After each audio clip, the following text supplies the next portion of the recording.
किसी ने एक छोटा-सा वीडियो शेयर किया था, उसके उसके रिस्पॉन्स में ये वीडियो डाल रहा हूँ मैं कि भाई मोदी के अगेंस्ट में बोलना एक्चुअली में एंटी नेशनल नहीं है।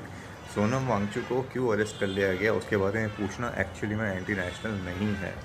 अडानी को फ्री में ज़मीनें क्यों दी जा रही है, उसके बारे में पूछना, उसके बारे में बोलना एंटी नेशनल नहीं है। सारी बातें मान ली आपकी। पर मेरे ख्याल में एंटी नेशनल ये है कि आप बात करो कि अजमेर शरीफ में 500 से ज़्यादा लड़कियों का बलात्कार किया गया। एंटी नेशनल ये है कि 1989 और 90 के दौरान में कश्मीर से जिन हिंदुओं को तौलिया भिगो भिगो के मार मार के बाहर निकाला गया, उसके बारे में बात करो तो एंटी नेशनल है।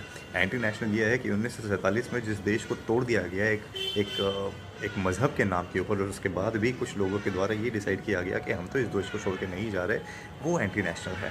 एंटी नेशनल ये है कि आप अगर एक कानून लाने की कोशिश करो जहाँ पे जो प्रताड़ित हिंदू हैं पाकिस्तान में, बांग्लादेश में, वो वहाँ से अगर हिंदुस्तान आते हैं, मुस्लिमों को प्रेफरेंस नहीं दी जाती क्योंकि उनको धर्म के नाम पे प्रताड़ित नहीं किया जा रहा है, तो वो एंटी नेशनल है।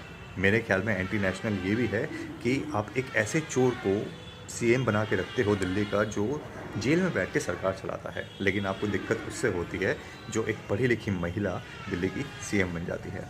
एंटी नेशनल मेरे ख्याल में ये है कि अगर कांग्रेस पार्टी जाके चाइना से एक एमओयू साइन करती है और उसके बारे में कोई सवाल नहीं पूछना चाहता, पर अगर आप पूछ लो तो आप एंटी नेशनल हो। एंटी नेशनल आप तब हो जाते हो जब आप लोगों की ये बातें जो लोग कहते हैं कि अन्नदाता की रिस्पेक्ट करनी चाहिए, अन्नदाता की रिस्पेक्ट करनी चाहिए, क्यों करूं मैं रिस्पेक्ट भाई? अगर तुमको इतनी दिक्कत हो रही है किसानी करने से, छोड़ दो ना। मैंने नहीं बोला तुम्हें किसानी करने के लिए, why should I respect you? Anti national तब हो जाता है जब आप ऐसे किसानों पे क्वेश्चन करना शुरू कर देते हो जो कहने को तो जिनके पास पैसे नहीं होते हैं, पर 20-20 लाख की गाड़ियाँ कैश पेमेंट करके ऐसे झटके से उठा लेते हैं।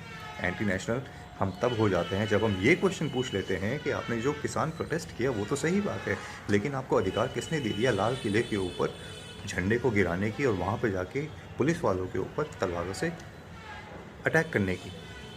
एंटी नेशनल हम तब हो जाते हैं।